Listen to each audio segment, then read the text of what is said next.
My name is Ole Hjortland. I'm the Vice Dean of Research at the Faculty of Humanities. And so it's my task to welcome you to the Faculty of Humanities. Even though this isn't strictly speaking our building, we still feel kind of like hosts here as well.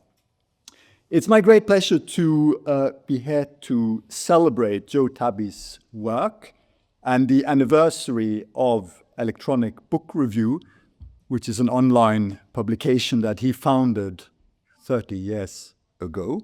And if you don't understand how long that is ago, think Windows 1995 and Microsoft Encarta. That's about it, I think.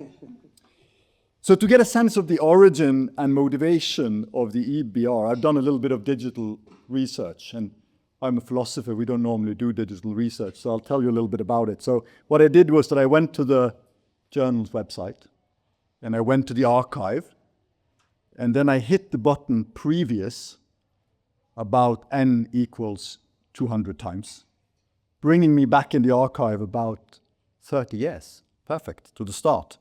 Back to Tabbi's very first entry in the journal, or anyway, that's what my research tells me. And the title of the entry is EBR version 1.0. Sounds about right. Winter 1995-96. So Tabbi's introduction to the EBR is a prescient reflection on the nature of writing and the nature of books, just at the dawn of the internet. And in the face of the possibilities of this new technology, the death of the book, he argues, is an exaggeration. And I'm going to quote,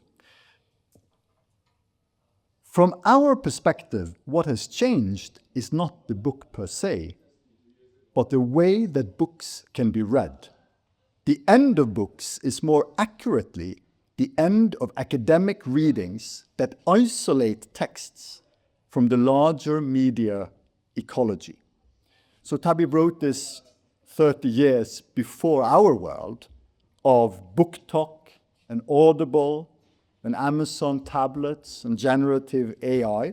And he wrote it well before, I think, before the humanities and most scholars understood what was happening.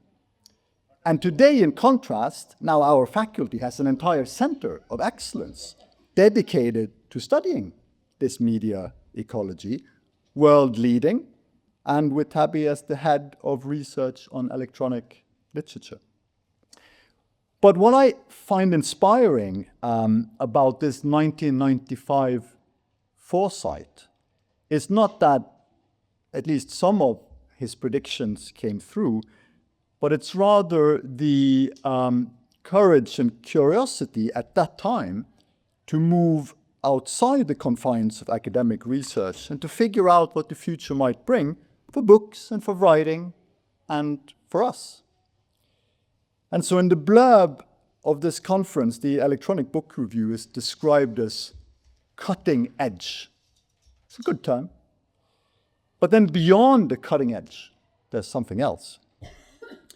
There's this more precarious and uncertain bleeding edge.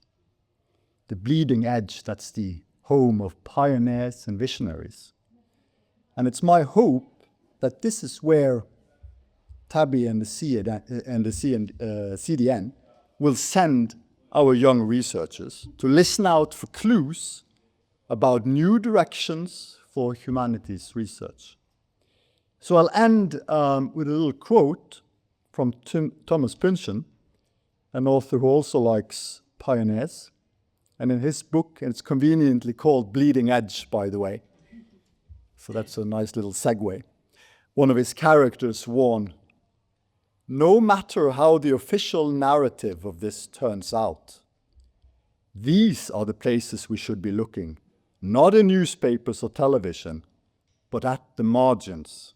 Graffiti, uncontrolled utterances, bad dreamers who sleep in public and scream in their sleep." So I'll end by saying happy birthday to EBR, happy celebrations, and thank you.